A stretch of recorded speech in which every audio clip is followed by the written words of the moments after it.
Shalom warga kerajaan, saudaraku dari GBI City of Love.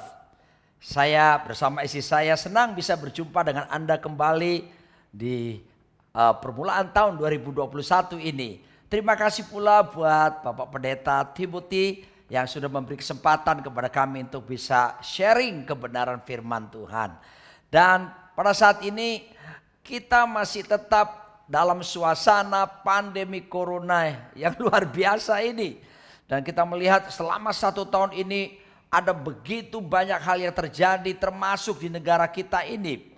Kita lihat bagaimana rumah tangga mengalami penyerangan yang luar biasa. Di Bandung saja sampai bulan Juni 2020 lebih dari 1012 pasangan melakukan gugatan perceraian.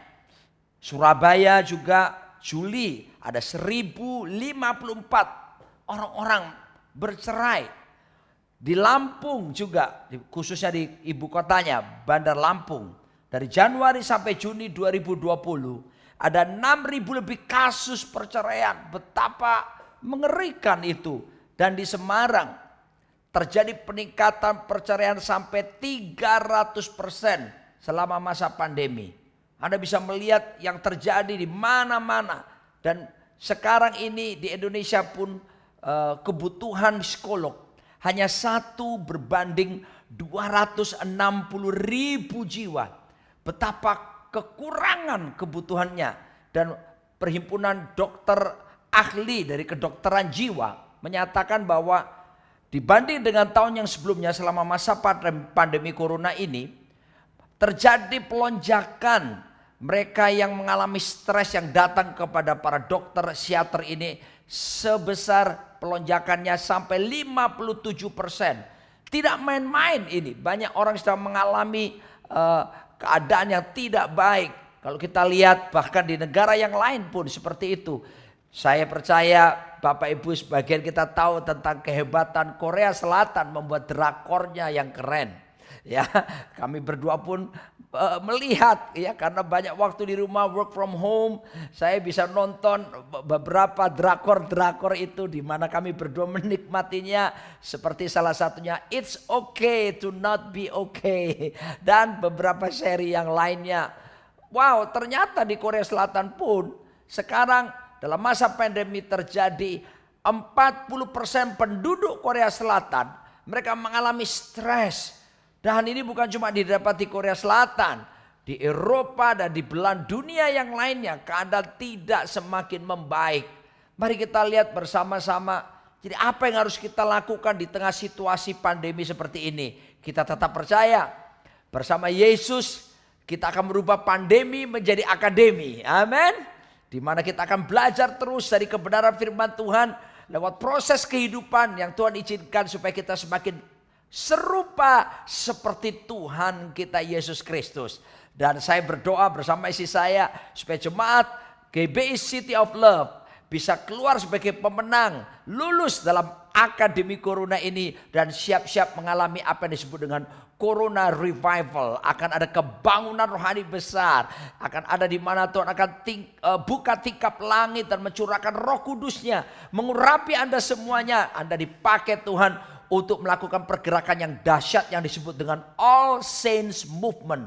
Kegerakan semua orang kudus di mana jemaat dari GBI City of Love akan bangkit untuk memberitakan Injil Kerajaan Allah, menjadi terang, menyatakan tanggung jawab sebagai garam dan terang, dan bersaksi, menolong banyak orang. Dan sungguh-sungguh kehidupan jemaat GBI City of Love akan menyatakan terang Kristus dan melakukan perbuatan baik dan menyenangkan Bapa Sorgawi.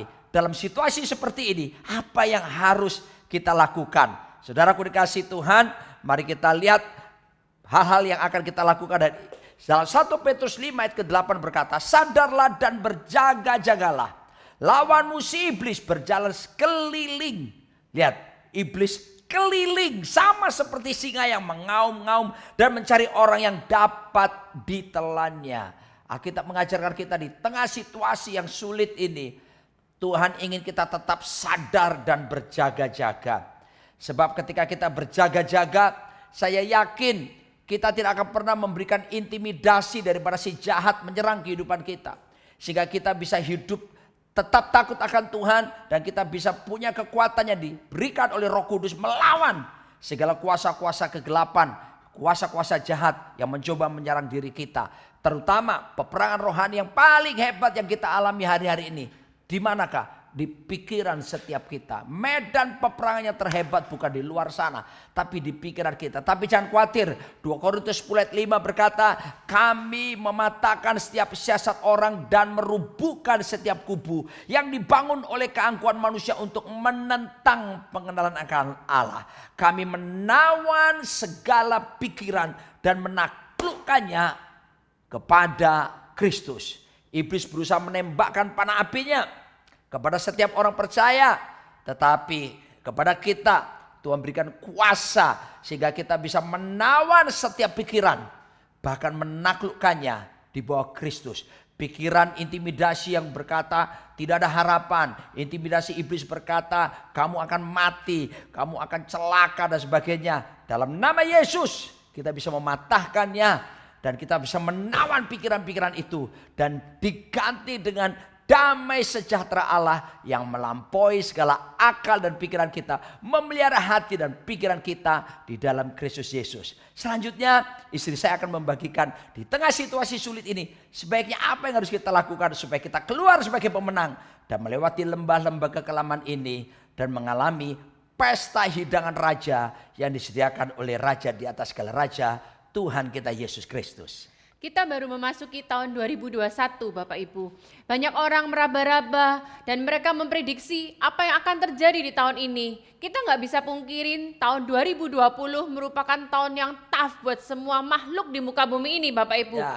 Dalam hal apa? Kesehatan, keuangan, pekerjaan, pelayanan, keluarga. Semua mengalami masa-masa yang sukar. Dan kalaupun kita bisa sekarang masuk tahun 2021, mari semula kita mengucap syukur dulu karena kita ada bersama-sama di tahun 2021.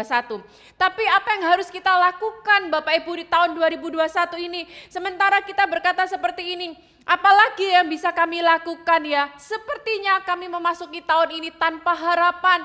Sepertinya kami memasuki tahun ini dengan sisa-sisa uang tabungan yang ada pada kami. Kami nggak tahu lagi harus bekerja apa. Kami nggak tahu lagi gimana sekolah anak-anak kami. Semuanya sepertinya tidak ada help yang bisa disyukuri Bapak Ibu. Apa yang harus kita lakukan? Yang pertama yang harus kita lakukan adalah mengingat-ingat kebaikan Tuhan. Amen. Sementara kita nggak tahu bahkan berpikir tidak ada hal yang bisa disyukurin. Tapi satu hal yang mari kita belajar. Mengingat-ingat kebaikan Tuhan di waktu yang sebelumnya. Ya. Bapak Ibu kalau saya tanya setiap kita yang mendengar acara ini, ibadah saat ini. Ayo kita renungkan, ingat-ingat. Pasti ada aja kebaikan Tuhan dalam hidup setiap kita. Kalau Bapak Ibu masuk tahun 2021 dan Bapak Ibu berkata gak ada hal yang bisa kami syukurin, gak ada hal yang bisa kami bawa di tahun ini. Yuk langkah pertama yang harus kita lakukan, ingat-ingat kebaikan Tuhan. Di dalam Markus 8 ayat 14 ayat yang ke-20. Saya ceritakan singkatnya dulu Bapak Ibu. Suatu kali Yesus membuat mujizat memberi makan 4.000 orang laki-laki. Nah di situ dikatakan hanya laki-lakinya Bapak Ibu, belum termasuk perempuan dan istri anak-anaknya. Nah di situ modalnya adalah 7 roti. Kemudian Tuhan buat mujizat kepada mereka semua makan kenyang. Setelah itu Yesus ketemu dengan orang-orang Farisi yang kita tahu firman Tuhan selalu berkata mereka mencoba menjebak Yesus dan mereka meminta bukti, meminta tanda daripada Yesus. Sementara Yesus berbicara dengan orang-orang Farisi, murid-murid di belakang mereka berkata-kata berbisik-bisik, kita lupa bawa roti, cuman ada 1 roti aja. Jadi fokusnya murid-murid karena mereka lupa, gak ada makanan, gak ada roti. Fokusnya Yesus adalah ini bicara sama orang Farisi yang meminta tanda. Kemudian saya bacakan ayatnya Bapak Ibu, di situ dikatakan, kemudian ternyata murid-murid Yesus lupa membawa roti. Ayat yang ke-14 dari Markus 8. Hanya sebuah saja yang ada pada mereka di dalam perahu. Kemudian Yesus memperingatkan mereka. Katanya, berjaga-jagalah dan awaslah terhadap ragi orang Farisi dan ragi Herodes. Maka mereka berpikir-pikir. tadi dikatakan sama Pak Roni bahwa awas, iblis itu berjalan keliling mencari mangsa yang dapat ditelannya. Mereka mencari mangsa yang utama apa? Di dalam pikiran kita. Medan peperangan yang paling sengit itu di pikiran kita. Murid-murid fokusnya berpikir pada kehidupan, gak ada roti. Maka Bapak Ibu tahun 2021 ini, jangan fokuskan kita kepada COVID, kematian, perceraian, depresi, kebangkrutan. Jangan fokus pikiran kita kepada itu. Tapi Yesus mau mengajak murid-muridnya hal yang satu ini. Mari kita lihat. Dan seorang berkata kepada yang lain, itu dikatakannya karena kita nggak bawa roti nih. Yesus bilang gitu lagi, Farisi hati-hati. Nah selanjutnya kita lihat di ayat berikutnya. Ketika Yesus mengetahui apa yang mereka perbincangkan, ia berkata, mengapa kamu memperbincangkan soal tidak ada roti? Belum jugakah kamu paham dan mengerti atau telah degilkah hatimu? Di situ dikatakan, kamu punya mata, tapi kamu tidak melihat. Bahasa asli melihat, bahasa Yunaninya adalah blepo, yang artinya tidakkah kamu belajar dari pengalaman. Seringkali Bapak Ibu, kita itu tahu Tuhan tolong kita, tapi kita tidak belajar dari pengalaman. Maka pada saat ini firman Tuhan berkata, ayo fokuskan pikiran kita bukan kepada masalah yang ada saat ini, tapi mari kita belajar dari pengalaman gimana Tuhan menolong setiap kita. Dilanjutkan, dan kamu punya telinga, tidakkah kamu mendengar? Bahasa aslinya adalah akowo, yang artinya mempelajari. Dan saya tekankan di sini, tidakkah kamu ingat lagi? Kalau saat ini kita sulit memasuki 2021 dengan menghadapi kenyataan seperti ini, firman Tuhan berkata, ayo kita mengingat-ingat kebaikan Tuhan. Amen. Bapak Ibu. Dan ketika itu Yesus berkata lagi, ngajarkan kepada murid-muridnya seperti ini Bapak Ibu. Pada waktu aku memecahkan roti kepada 5.000 orang, Tuhan penekanannya adalah berapa bakul sisa yang kamu kumpulkan. Perhatikan matematikanya Bapak Ibu. 5 roti tambah 2 ikan sama dengan saya hitung seperti ini Bapak Ibu. Kalau 5.000 laki-laki ditambah anak istri, katakanlah paling sedikit 12.000. 5 ditambah 2 sama dengan 12.000. Tapi penekanan Yesus bukan pada 12.000-nya. Firman Tuhan kepada murid-muridnya, berapa sisa yang kamu kumpulkan? Murid-murid, tidakkah kamu juga ingat pada waktu 7 roti memberi makan 4.000, berapa sisa yang kamu kumpulkan? Jadi kalau memasuki tahun ini, kita berpikir gimana memasuki tahun ini? Semuanya serba sulit, gak ada hal yang bisa kita syukurin, modal pas-pasan. Tapi Tuhan mau ingatkan kepada setiap kita, berapa yang kamu kumpulkan. Penekanan Tuhan di mana? Di overflow-nya, kelimpahan. Bapak Ibu, Tuhan menjamin memelihara kita. Tuhan berkata berapa kelimpahan yang kamu kumpulkan. Oke, yang selanjutnya dilanjutkan oleh Pak Roni. Sebelum saya lanjutkan, ada satu lagu lama berkata seperti ini. Selalu ku ingat segala kebaikanmu di waktu lalu hingga kini. Betapa sayang Tuhan kepadaku, tak pernah kau tinggalkanku. Selalu mengingat kebaikan Tuhan dan kita mengerti seperti pemazmur berkata, bless the Lord oh my soul, pujilah Tuhan hai jiwaku dan jangan lupakan segala kebaikannya. Saya percaya itu akan membangkitkan kita ketika di saat sulit seperti ini. Mengingat kebaikan Tuhan di masa yang lalu, maka itu akan membangkitkan apa? Yang kedua ini dia, ucapan syukur. Akan mengalir rasa syukur kita yang hebat, mengalir dari dalam hati terus. Bahkan saya percaya kalau kita ingat kebaikan Tuhan, aliran ucapan syukur itu seperti aliran kehidupan yang mengalir dari dalam, mengalir keluar dan menjadi berkat bagi banyak orang. Mazmur 103 ayat 2 pemazmur berkata, pujilah Tuhan hai jiwaku dan janganlah lupakan segala kebaikannya. Kata jiwa di situ, kata Ibrani yang dipakai adalah nefes. Nefes itu mengandung pengertian mind, pikiran, emotion, perasaan, dan passion, hasrat kita. Jadi ini bicara tentang hal jiwa kita. Berapa banyak hari-hari ini yang ditekan, yang diserang oleh kuasa kegelapan, dan situasi yang terjadi di sekitar kita adalah masalah kejiwaan muncul. Orang stres, depresi. Ada salah seorang dokter kedokteran jiwa yang sering masuk televisi, yang saya kenal baik, namanya Dr. Lahargo Kembaran. Dia menceritakan kepada kami bagaimana satu hari rata-rata pasiennya sekarang di masa pandemi ini 200 orang yang punya masalah mental illness, ya, gangguan kejiwaan. Anda bisa bayangkan per hari 200 orang itu baru satu dokter. Belum dokter-dokter yang lainnya, ya, yang sedang mengalami pergumulan ini adalah masalah kejiwaan. Tetapi jangan khawatir. Alkitab berkata dalam 3 Yohanes 1 ayat yang kedua berkata, aku berdoa semoga jiwamu, keadaanmu baik-baik sama seperti jiwamu baik-baik. Kata baik-baik itu prosper.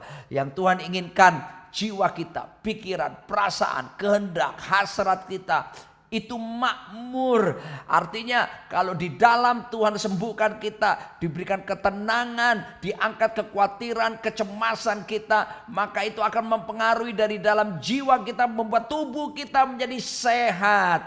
Dunia kedokteran berkata mens sana in corpore sano. Dalam badan yang sehat terdapat jiwa yang sehat. Tetapi firman Tuhan justru menjamin kalau di dalam jiwa kita, pikiran, perasaan kita, kemauan, hasrat kita itu disembuhkan, dipulihkan, dan apa yang terjadi? Menyebabkan kesehatan jiwa. Luar biasa, imun kita jadi naik kalau kita bersukacita senantiasa di dalam Tuhan. Bahkan hati yang gembira adalah obat yang manjur, Perhatikan baik-baik, hati gembira. Ini berbicara kita mesti perintahkan jiwa kita untuk memberkati Tuhan, memuji Tuhan, dan mengalirlah aliran sukacita dalam diri kita.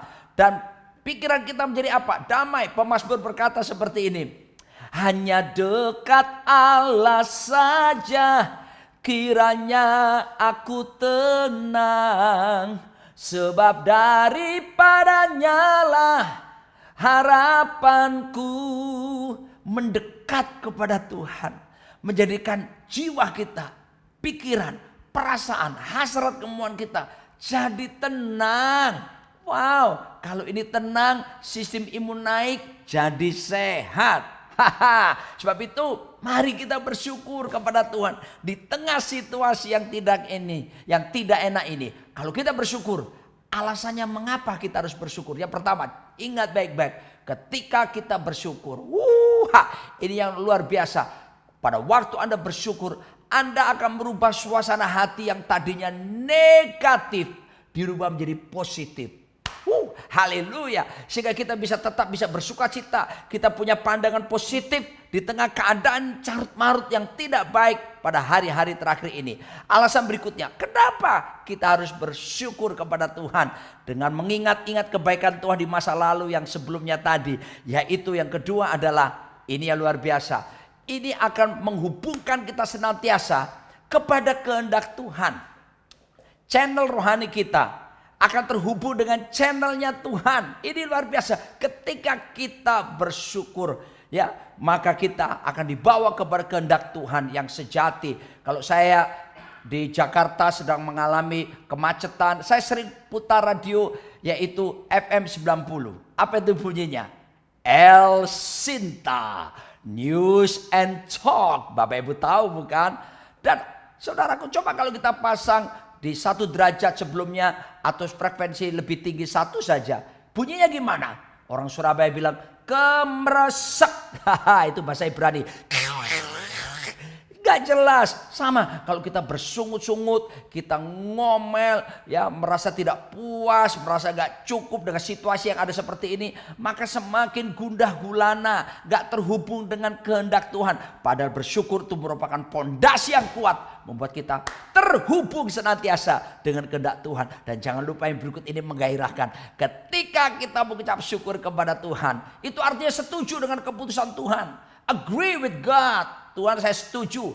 Kalau kita nggak bersyukur, ngomel, ngedumel, murmuring, artinya apa? Disagree with God. Siapa kita kok sampai nggak setuju sama Tuhan? Saya mau beritahu, anything bad can happen, but God still sit on the throne. Sesuatu yang buruk bisa terjadi, tapi Tuhan tetap duduk di takhta.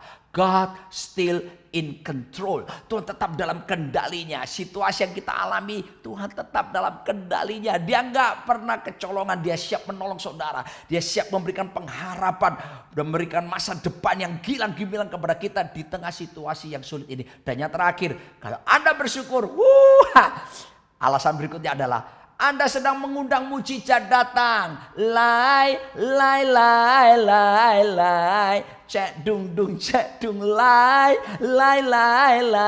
Bersyukurlah. Sebab Yesus Kristus tetap sama baik kemarin, sekarang, bahkan sampai selama-lamanya. Kalau dulu dia buat mujizat, hari ini mujizat tetap disediakan bagi setiap kita. Terpujilah nama Tuhan. Haleluya.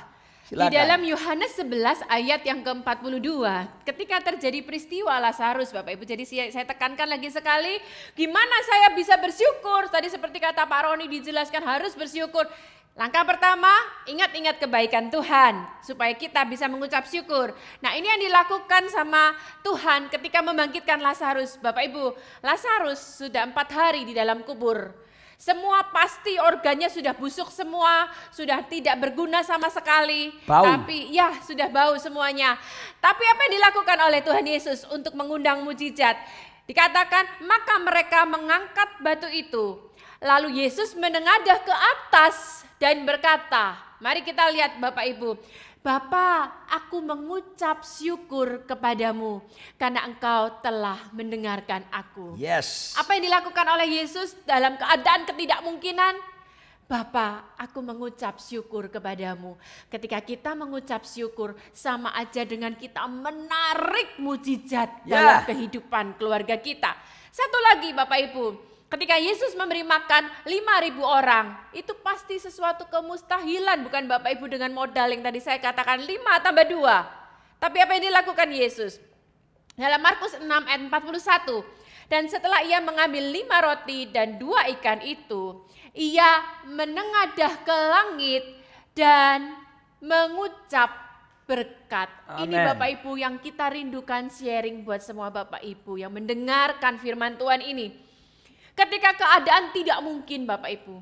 Mungkin anak Bapak Ibu sudah mulai stres di rumah karena sekolah online. Karena kami mendengar banyak berita-berita, mereka kasih tahu kepada kami bahwa anak-anak mereka stres karena sekolah online. Mungkin uang di rumah cuma tinggal tabungan terakhir. Mungkin sudah nggak ada uang untuk bayar perpanjang kontrak. Mungkin kesehatan sudah semakin menurun, tidak ada harapan. Tapi firman Tuhan berkata, mengucap berkat.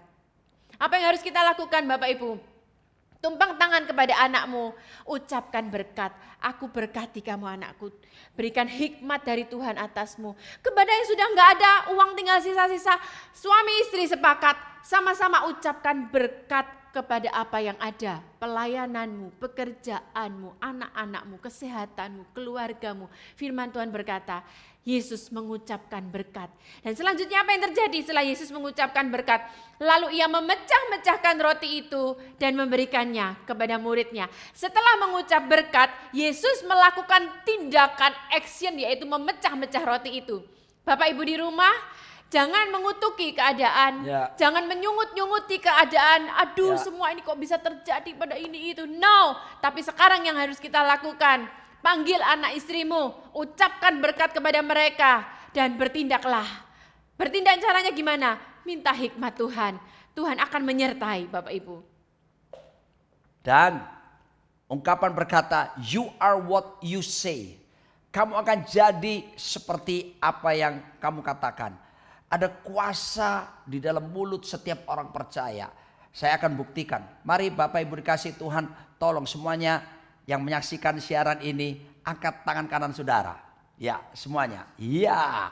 Lalu sekarang angkat tangan kiri sekarang. Ya, bagus sekali. Gerakan semua seperti ini. Ya.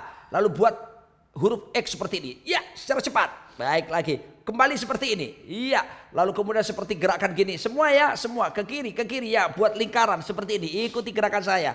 Terus secara cepat naik ke atas lagi. Iya. Lalu sekarang pelan-pelan. Pelan-pelan turunkan. Sampai kedua paha kita. Dah. Saya sedang membuktikan mulut saya berkuasa. Anda mengikuti gerakan saya. Ini kalau dilihat ini sangat menggelikan sekali. Demikian pula ketika seorang percaya mengucap berkat. Ini waktunya meninggalkan kata-kata negatif, kata-kata yang gak ada harapan. Justru kita harus move in the opposite spirit, bergerak dalam roh yang berlawanan. Ya, kita ucapkan berkat di tengah situasi yang sulit ini. Kita lepaskan berkat saudaraku atas istri kita, atas anak-anak kita. Kita ucapkan berkat atas bisnis kita, atas pelayanan kita. Dan saya percaya mulut orang percaya diurapi oleh Tuhan. You are what you say. Kamu jadi seperti apa yang kamu katakan. Dan terjadilah di mana kita akan melihat kuasa Tuhan akan dinyatakan di tengah-tengah kita. Dan berikutnya jangan lupa. Yes, haleluya. Sebagai keluarga-keluarga jemaat, maka tadi isi saya sharingkan, kita harus ingat segala kebaikan Tuhan. Di tengah keadaan yang tidak baik ini. Dan itu akan membangkitkan yang kedua tadi. Ucapan syukur yang penuh dengan kuasa. Dan berikutnya, di tengah keadaan seperti ini, tetaplah kita merapatkan barisan.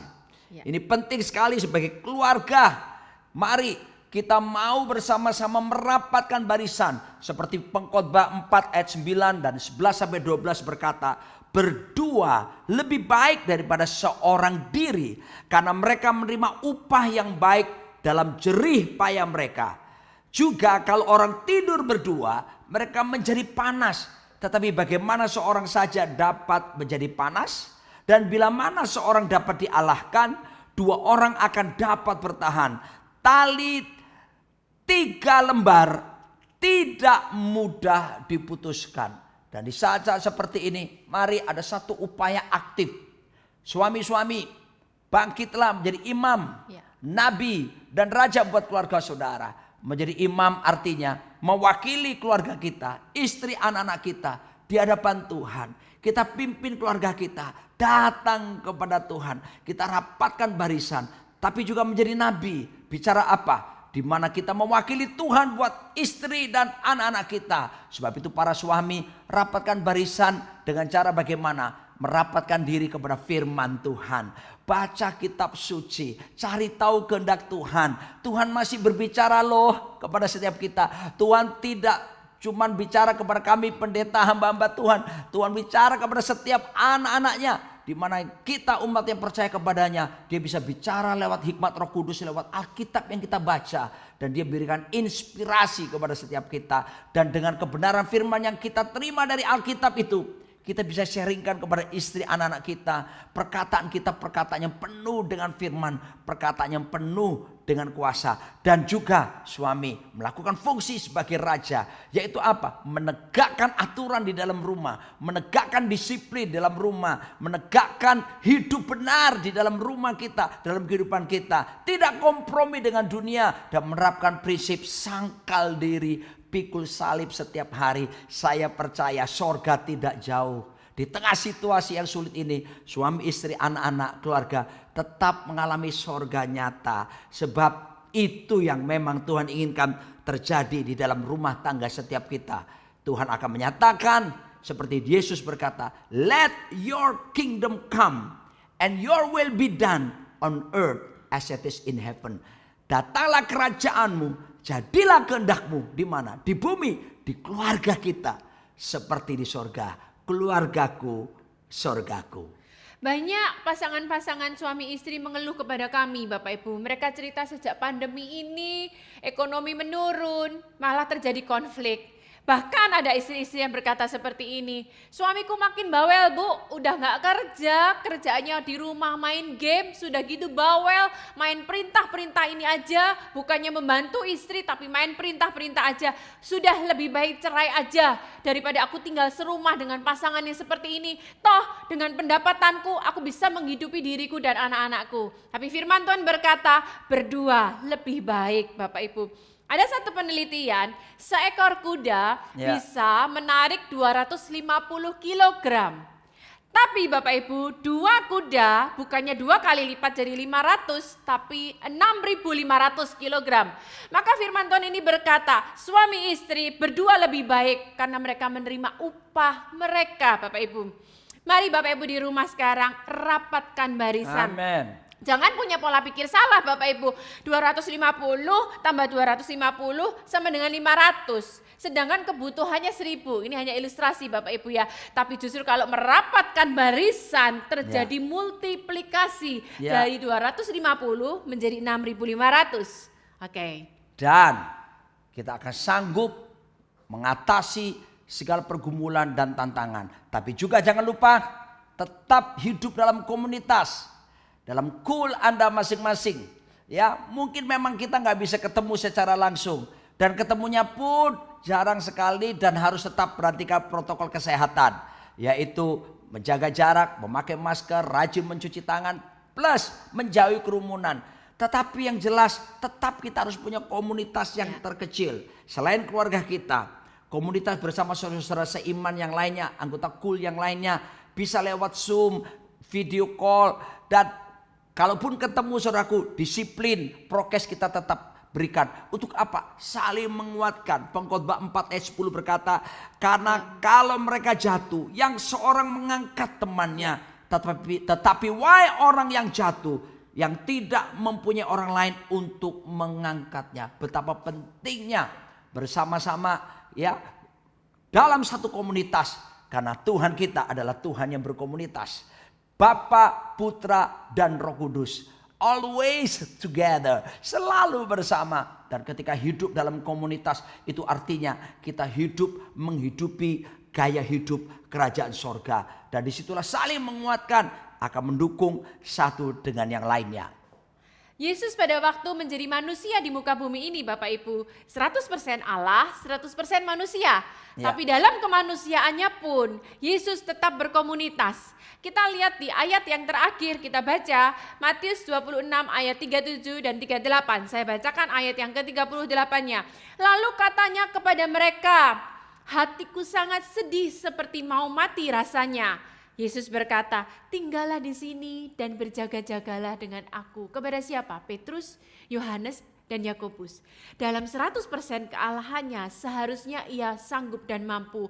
Tapi dalam kemanusiaannya dia butuh komunitas. Tinggallah di sini, berjaga-jaga dengan aku. Mari Bapak Ibu, setiap kita yang ibadah pada saat hari ini, ingat kebaikan Tuhan.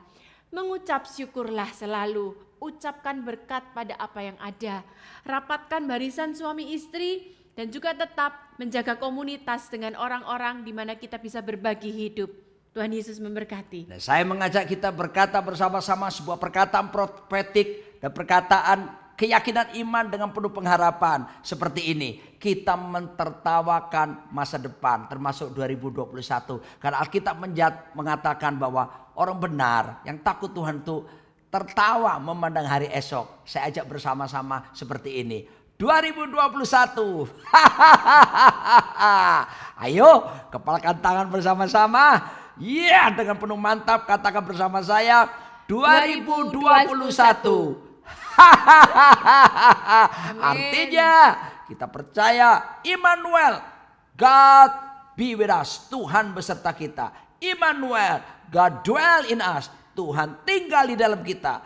Immanuel, God for us. Tuhan di pihak kita. If God be for us, who can be against us? Kalau Tuhan di pihak kita, siapakah lawan kita? Bersama Yesus kita lakukan perkara yang besar. Tidak ada mustahil bagi Tuhan dan tidak ada yang mustahil bagi kita orang-orang percaya.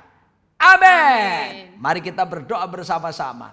Bapa Sorgawi, dalam nama Yesus, firman Tuhan telah disampaikan. Meteraikan kebenaran ini di hati setiap kami jemaat-Mu. Hamba-Mu berdoa Tuhan, kuatkan teguhkan hati setiap saudara-saudara kami, jemaat GBI City of Love. Urapi mereka, kuatkan teguhkan hati mereka. Dan biarlah Tuhan di tengah masa pandemi corona ini, mereka semua keluar sebagai pemenang. Lindungi mereka Tuhan, berkati keluarga-keluarga, berkati bisnis, pelayanan mereka. Aku berdoa ya Tuhan, mereka terus menyatakan tanggung jawab sebagai garam dan terang bagi dunia ini. Hidup mereka di tengah keadaan sulit ini tetap jadi berkat bagi banyak orang. Dan menyatakan keharuman pengenalan akan Kristus di mana-mana. Terpujilah Raja di atas segala raja dalam nama Tuhan Yesus Kristus. Amin. Amin.